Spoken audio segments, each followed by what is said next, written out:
안녕하세요. 엑셀부터 구글까지 엑스고입니다. 오늘은 이 키보드를 사용해서 함수를 입력하는 방법에 대해서 말씀드리려고 해요. 지금도 제가 쓰고 있는 방법을 소개해 드릴 건데요. 혹시나 놓쳤던 부분이 없는지 영상 끝까지 보시면서 같이 확인해 보시면 좋을 것 같습니다. 그럼 시작해 볼게요.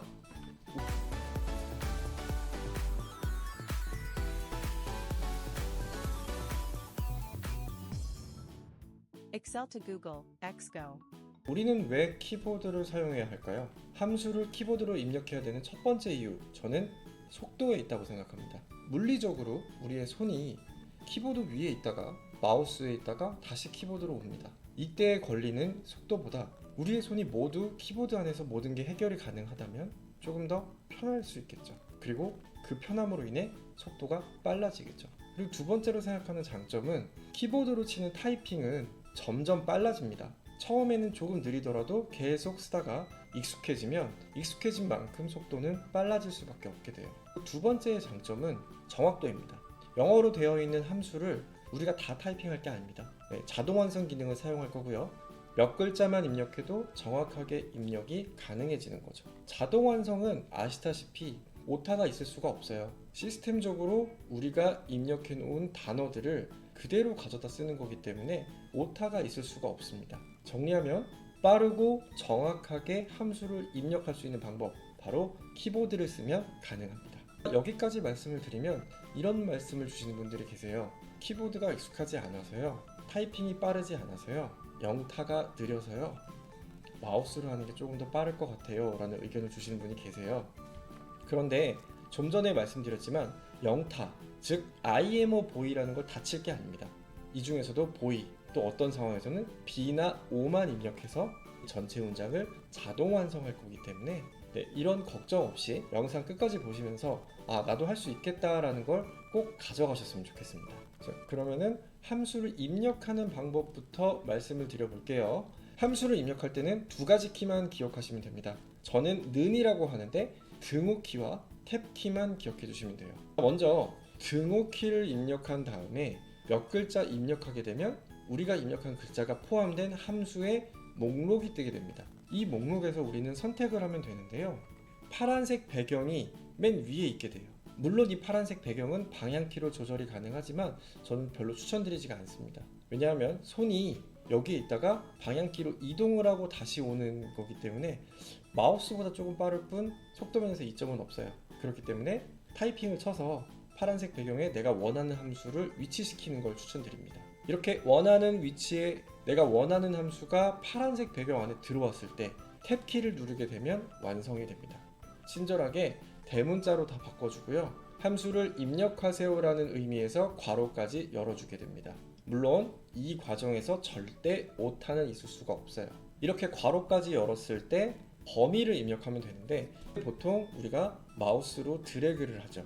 그래서 드래그한 범위가 표시가 되게 되는데 이것 역시 우리가 타이핑으로 입력할 수가 있어요. 키보드를 통해 입력이 가능한데 이렇게 똑같이 쓰시면 됩니다. F3 콜론 F7 이라고 입력하고 엔터를 치면 마우스로 입력한 것과 동일하게 작동하게 돼요. 이때 이 콜론은 저는 보통 부터라고 읽어요. 그래서 F3부터 F7까지 요 범위를 뜻한다, 이렇게 기억해 주시면 좋을 것 같습니다. 그런 경우가 있어요. 마우스 드래그를 쭉 해야 되는 경우가 있습니다. 데이터가 아래로 길게 있을 때는 그렇게 해야겠죠. 굉장히 복잡해집니다. 그럴 때는 F 콜론 F 같이 이 범위 전체를 잡는 걸 추천드립니다. 여기서 한번 예시를 봐볼게요. 자, 함수를 입력할 때는요, 두 가지 키만 기억하면 됩니다. 첫 번째는 등호키, 는이라고 하죠. 자, 등호키에서 목록을 불러오면 저는 vlookup을 입력할 건데 VL만 쳐도 맨 위에 내가 원하는 함수가 나왔죠. 이 파란 배경 안에 내가 원하는 함수가 있다? 그때는 탭을 눌러주시면 됩니다. 마찬가지로요, SUMIFS를 입력하면 되는데 SUMIFS는 끝까지 안 나옵니다. 이럴 때는 방향키로 이렇게 내리기보다는 차라리 끝까지 다 치시는 걸 추천드립니다. 손이 이 ASDF 요 자판에서 벗어나지 않게끔 유지하는 게 속도면에서는 더 유리하실 거예요. 파란 배경 안에 원하는 함수가 왔을 때는 탭을 입력하면 바로 입력이 가능하다. 이것만 기억해 주시면 됩니다. 자, 여기에 있는 범위의 합을 구해 보겠습니다. 마찬가지로 는 하고 sum 하면 제가 원하는 함수가 나왔어요. 탭을 눌러주시고요. F3부터 F7까지 하고 가로 닫고 엔터를 쳐주시면요, 우리가 마우스로 입력한 것과 동일한 결과가 나오게 돼요. 그런데 우리가 전체 범위를 구하고 싶다. 그러면 여기서부터 이렇게 끄는 것이 아니라요, F부터 F까지 이 F열 전체를 선택하시는 걸 추천드립니다. 네, 물론 이 데이터의 길이만큼 잡는 게 속도 면에서는 빠를 수밖에 없어요. 하지만 컴퓨터 발전 속도랑 엑셀도 업그레이드를 합니다. 그래서 그런 속도 문제는 그런 분들한테 맡겨두고 저희는 어떻게 하면 효율적으로 편하게 입력하는지만 고민하면 될 것 같아요. 네, 추가적으로 하나만 더 말씀드리면요, 우리가 이렇게 긴 데이터 범위뿐만 아니라 딱 요것만 필요할 때가 있어요. 그럴 때에는 어쩔 수 없이 F3, F7 요 범위만큼만 입력하는 게 좋습니다. 다만 그런 특정 범위가 필요한 상황을 안 만드는 것이 좋고요. 그 방법에 대해서는 제가 나중에 어떻게 시트를 구성해야 좋은지, 아니면 어떤 데이터 정규화 방법이 좋은지 추가적으로 영상을 찍어서 올리도록 하겠습니다. 그러면 우리가 이렇게 범위까지 입력하는 걸 배웠는데요, 지금까지 업무하신 거를 되짚어 보면 우리 항상 다른 시트에서 범위를 가져왔어요. 함수를 입력한 다음에 시트를 찍어서 거기에 있는 범위를 마우스로 선택을 했었죠. 결국에는 마우스를 써야 하는 거 아닌가, 이렇게 생각하실 수가 있는데요, 시트명에다가 느낌표를 붙이면 해당 시트를 지칭하게 됩니다. 아까 이 콜론은 부터라고 말씀을 드렸어요. C3부터 C15까지의 범위라고 말씀드렸는데, 이 느낌표는 뭐뭐 시트예라고 봐주시면 됩니다. 즉 이걸 읽게 되면 데이터 시트의 C3부터 C15까지의 범위를 뜻하게 됩니다. 이제 우리가 시트명에다가 느낌표를 붙이면 그 시트를 지정한다는 걸 알게 됐어요. 이런 경우를 마주할 수 있게 됩니다. 시트명에 진심인 분들이 계세요. 이렇게 별표를 치시는 분들이 계시고요. 괄호 안에다가 부가 정보라든지 당부의 말을 넣는 경우가 있어요. 이런 경우에는 사실 느낌표 붙이는 건 알겠는데 이걸 다 타이핑 치기가 어렵죠. 제가 쓰는 팁은 요건데요, 여기에 예쁜 시트명들을 다 어딘가에 복사를 해줍니다. 엑셀 한 켠에다가 놔도 되고요, 메모장에다 넣어도 됩니다. 그리고 시트명을 이렇게 짧고 익숙한 영어 단어로 변경을 합니다. 그리고 함수 입력을 끝낸 다음에 원래대로 원복구를 해놓으면 돼요. 여기서 중요한 포인트는 익숙한 영어 단어입니다. 우리가 등호키로 함수를 입력하고 탭으로 선택을 하죠. 이때는 영어 입력 상태입니다. 범위도 A2, C3 이렇게 영어로 돼 있어요. 그렇기 때문에 계속 영어키로 일관되게 눌러주는 게 한영키를 안 눌러도 되는 번거로움을 줄일 수 있습니다. 우리가 한 범위만 입력하는 게 아니죠. 작업을 하다 보면은 다른 시트에 있는 여러 가지 범위들을 가져오게 됩니다. 그럴 때 제가 쓰는 방법은요, 해당 시트를 캡처를 듭니다. 지금 사실 이것도 많아요. 이렇게 위에 있는 알파벳과 데이터가 어디에 있는지만 볼 수 있게 요만큼만 캡처를 떠도 작업하시기엔 충분하고요. 캡처를 떠서 붙여넣기를 해놓고 저는 계속 보면서 타이핑을 치면서 하는 편이에요. 캡처 프로그램을 쓰는 경우도 있으시겠지만 그렇지 않은 경우가 있죠. 귀찮게 나는 더 깔기 싫다 하시는 경우에는 윈도우 시프트 S 키를 누르시면은 윈도우 자체적으로 내장되어 있는 스크린샷 기능을 쓸 수 있습니다. 저는 보통 윈도우 시프트 스크린샷으로 이 단축키를 외웠는데요, 이것도 같이 한번 보면서 말씀드리겠습니다. 이렇게 중요, 지우면 안됨 이라는 시트에 구경수 점수가 들어있어요. 그래서 이 점수들의 과목별 합계를 여기다가 표시하고 싶어요. 그래서 저는 제일 먼저 여기를 캡처를 뜹니다. 윈도우 시프트 스크린샷 S를 눌러주면요, 캡처를 할 수 있는 화면이 떠요. 그러면 우리는 요만큼만 있으면 돼요. 왜냐면 A가 번호인지 B가 국어인지 요것만 저희가 구분할 수 있으면 돼요. 끝나고 나면은 아무 일도 일어나지 않은 것 같지만 이미 복사가 되어 있습니다. 그러면은 작업할 시트에 와서 붙여넣기를 해주면 돼요. 크기를 조금 조절해 줄게요. 이 시트에 B열의 국어가 있구나, C열의 영어가 있구나를 알 수가 있겠죠. 그러면 얘를 복사해 둡니다. 복사해 두고 우리가 기억하기 쉬운 걸로 바꿔줘요. 점수니까 이렇게 스코어라고 해볼게요. 여기다가 함수명을 붙여넣기 해줍니다. 시트명이 스코어가 됐죠. 그러면 는 sum 원하는 위치에 왔으니까 탭 스코어라는 시트에를 뜻하는 느낌표를 쓰고요. 영어의 합이니까 캡처된 사진을 보고 C라고 입력을 해주면 영어의 합계가 나오게 되죠. 수학도 마찬가지죠. sum, tab, score라는 시트에 수학은 D에 있다. 이렇게 함수를 입력해 주시면 됩니다. 네, 입력이 끝나셨으면요, 저희는 지금 저희가 임의대로 시트명을 이렇게 바꿔놨어요. 편한, 짧고 익숙한 영어 단어로요. 그러면 이때 우리가 복사해뒀던 시트명을 복사해주고요. 시트명을 바꿔주게 되면요, 우리가 임의대로 입력했던 시트명이 이렇게 변경이 되어 있습니다. 어찌 됐거나 이 파일을 주신 분이 시트명을 이렇게 하신 이유가 있기 때문에 그거를 훼손하면 안 되겠죠. 이렇게 영어로 우리가 원하는 시트명으로 바꿨다가 작업을 한 이후에 원래 있던 시트명으로 원상복귀를 하면 된다라는 것 말씀드렸습니다. 중간 정리를 해볼게요. 지금까지 제가 말씀드렸던 건 함수를 입력하는 방법을 말씀드렸습니다. 함수를 입력하는 방법은 보신 바와 같이 등호 표시는 하고 함수 이름을 조금 써주시면 됩니다. 그럼 목록이 나타나게 되고요. 파란색 배경에 내가 입력하고자 하는 함수가 위치했을 때 탭 키를 눌러주시면 바로 함수가 입력이 됩니다. 자, 두 번째로는 범위 입력을 말씀드렸는데요. 두 가지를 말씀드렸어요. 네, 느낌표와 콜론인데요. 내가 지금 입력하고 있는 시트가 아닌 다른 시트에 있는 범위를 가져올 때는 시트명 뒤에 느낌표를 붙이는 거, 로우 시트에 C2부터 D8까지의 범위. 하나만 더 해볼게요.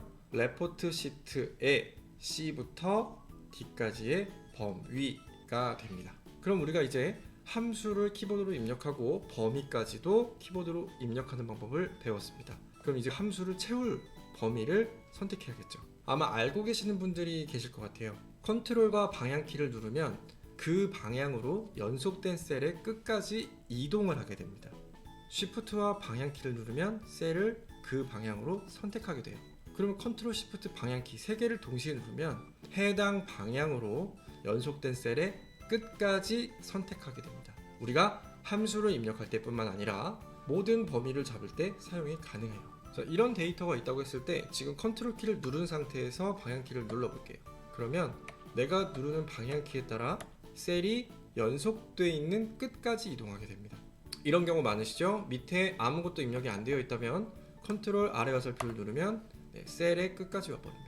컨트롤 키를 누를 때는 비어 있을 수 없는 열을 찾아서 해당 열에서 끝까지 내려가시는 게 가장 좋아요. 자, 그리고 Shift 같은 경우는 제가 Shift를 누른 상태에서 오른쪽으로 누르게 되면 이렇게 오른쪽으로 범위를 선택하고요. 왼쪽으로 누르면 범위가 줄어듭니다. 다시 왼쪽으로 가면 늘어나고 방향에 따라서 늘었다 줄었다를 하게 됩니다. 근데 주의할 점은 이렇게 저희가 여러 범위를 잡았어요. 오른쪽으로 3칸을 잡았는데 이 상태에서 한 칸을 누르게 되면 한 칸만 내려오는 게 아니라 전체적으로 한 칸씩 내려오게 됩니다. 즉 Shift를 누른 채 범위를 잡을 때는 항상 직사각형 모양을 유지한다. 그러면 컨트롤 Shift 방향키를 누르면 이렇게 끝까지 선택을 하게 되고요. 다시 아래 방향키를 누르면 한 번에 셀을 선택하게 돼요. 저는 컨트롤 Shift를 계속 누르고 있었습니다. 참고해 주시고요. 함수의 입력은 두 가지 방법이 있다고 보시면 되는데요. 컨트롤 D와 R을 누르는 방법이 있고요. F2를 눌러서 컨트롤 엔터를 치시는 방법이 있습니다. 두 가지의 가장 큰 차이는 일단 서식에 있는데요. 제가 이렇게 범위를 잡고 컨트롤 D와 R을 눌러주게 되면요. 1을 밑으로 채우고 컨트롤 R로 오른쪽을 채우게 됩니다. F2를 누르고요. 커서가 깜빡이는 상태에서 컨트롤 엔터를 누르면요. 이렇게 값이 채워지게 돼요. 사실 결과만 놓고 보면 지금은 똑같죠. 그런데 이렇게 한번 해보겠습니다. 1에다가는 노란색, 2에다가는 빨간색 글씨를 쳐볼게요. 자, 이 상태에서 컨트롤 D와 R을 누르면 여기에 있던 서식까지 복사가 됩니다. 그런데 F2를 눌러서 커서를 깜빡이고 컨트롤 엔터를 누르면 이 값만 복사가 돼요. 서식은 복사가 되지 않습니다. 또 하나의 차이점은 컨트롤 D와 R은 무조건 맨 위와 왼쪽에 있는 함수를 채웁니다. 근데 F2 컨트롤 엔터는 활성화된 셀이라는 말을 제가 표시를 해놨는데요. 이렇게 활성화된 셀이라고 하면은 굉장히 어려워 보여요. 하지만 여러분 매일 보고 계시는 겁니다. 우리가 범위를 잡으면요, 이렇게 하얀색 셀이 생겨요. 이 셀을 활성화 셀이라고 하고요. 이때 탭 키를 눌러주시게 되면 이동하게 됩니다. Shift 탭을 누르면 뒤로 이동하게 됩니다. 네, 이 점 기억해 주시면 될 것 같고요. 여기서 보시면 지금 안 보이는데 이 노란색이 활성화 셀로 잡혀 있어요. 이 상태에서 탭으로 이동을 하고요. F2 컨트롤 엔터를 눌러주게 되면요, 여기에 활성화된 셀에 있는 것이 전부 복사가 되고요. 컨트롤 D와 R은 무조건 맨 위와 왼쪽에 있는 셀이 복사가 됩니다. 네, 이 두 가지 차이가 있다는 점 말씀드렸고요. 직접 함수를 채워보겠습니다. 우리가 이 합계가 있는 열에 이 국영수 과학 점수를 다 더하려고 해요. 우선은 함수를 채울 범위, 이 범위를 찾아야겠죠. 제가 쓰는 방법은 이 상태에서 컨트롤 시프트를 누르고 맨 위까지 이동을 합니다. 그러면 끝까지 이동하게 돼요. 근데 우리는 여기에 함수를 채울 게 아니죠. 시프트를 누른 상태에서 아래로 화살표를 한 번 더 누르면 내려오고요. 많이 눌렀더라도 다시 위에 화살표를 누르면 늘어납니다. 활성화 셀이 지금 밑에 있죠? 위로 올리기 위해 탭 키를 한번 눌러줄게요. 그리고 는 sum 원하는 위치에 왔기 때문에 탭, 그리고 범위는 C2부터 F2까지. 자, 커서가 깜빡이고 있죠? 이때는 컨트롤 엔터를 누르시면 범위에 이 수식이 채워지게 됩니다. 하나만 더 해볼게요. 이렇게 긴 경우에도 마찬가지입니다. 긴 경우에도 우리가 맨 밑으로 내려가고요. 입력할 범위에서 컨트롤 시프트 위에 화살표로 이동합니다. 근데 우리가 잡지 말아야 할 것까지 잡혔죠? 이럴 때는 시프트와 아래 화살표를 눌러주고요. 활성화 셀이 밑에 있어요. 네, 탭 키로 끌어올려 줍니다. 그리고 는 함수 입력 선택, 그리고 A2부터 D2까지 가로 닫고 커서가 깜빡이고 있기 때문에 컨트롤 엔터를 눌러주시면 돼요. F2 컨트롤 엔터를 말씀드린 건 이렇게 범위가 잡혀 있을 때 지금은 커서가 깜빡이고 있지 않죠? 커서가 깜빡이고 있지 않을 때 F2를 누르면 커서가 깜빡이게 됩니다. 이때 우리가 수정을 하고 컨트롤 엔터를 눌러주게 되면 이렇게 우리가 원했던 패턴으로 함수들이 입력이 되게 돼요. 그래서 저는 사실 이 F2를 누르고 컨트롤 엔터를 입력하는 걸 많이 하고 있어요. 왜냐면 작업을 하시다 보면은 사실 함수로만 작업을 다 끝내고요. 그 다음에 레포트를 위해서든 아니면 다른 보고 업무를 위해서든 그때 서식을 입히거든요. 그래서 저는 F2 컨트롤 엔터를 많이 쓰고 있는 편입니다. 오늘 말씀드렸던 내용을 정리해 볼게요. 우선은 함수 입력은 등호, 는과 탭키를 이용한다고 말씀을 드렸고요. 범위 입력은 가능하신 경우에는 이렇게 알파벳과 콜론을 입력하시는 게 조금 더 편하실 겁니다. 다른 시트에 있는 걸 가져올 땐 시트명 뒤에 느낌표를 붙이시면 되고요. 근데 그 시트에서 계속 보면서 작업을 해야 된다 라고 할 경우에는 캡처를 이용하는 방법이 있습니다. 단축키 옆에 써놨고요. 입력 범위를 선택할 때는 컨트롤 시프트 방향키, 그리고 시프트 방향키로 미세 조정을 한다 말씀을 드렸고요. 마지막으로 함수를 입력 범위에 채울 때는 F2와 컨트롤 엔터를 눌러주시면 내가 선택한 범위에 내가 입력한 함수가 동일하게 입력이 된다라고 말씀을 드렸습니다. 오늘 준비한 건 여기까지고요. 이 키보드로 입력하는 습관을 바로 시작하셨으면 좋겠어요. 사람이 관성이라는 게 있기 때문에 지금까지 마우스로 입력하는 게 편하신 분들은 마우스를 계속 쓰시게 돼 있어요. 하지만 마우스로 입력하셨더라도 지우세요. 지우고 내가 입력한 걸 그대로 키보드로 입력을 다시 해보세요. 이렇게 반복하다 보면 분명히 손이 기억하는 순간이 옵니다. 그럼 그때가 되면은 지금까지 반복하셨던 습관의 보상을 받으실 수 있을 거예요. 다음 영상에서는 함수에 대해서 본격적으로 말씀을 드릴 거고요. VLOOKUP이라는 함수에 대해서 어떻게 쓰는지, 어떤 함수랑 쓰면 좋은지에 대해 말씀드리도록 하겠습니다. 이상 엑스고였습니다. 감사합니다.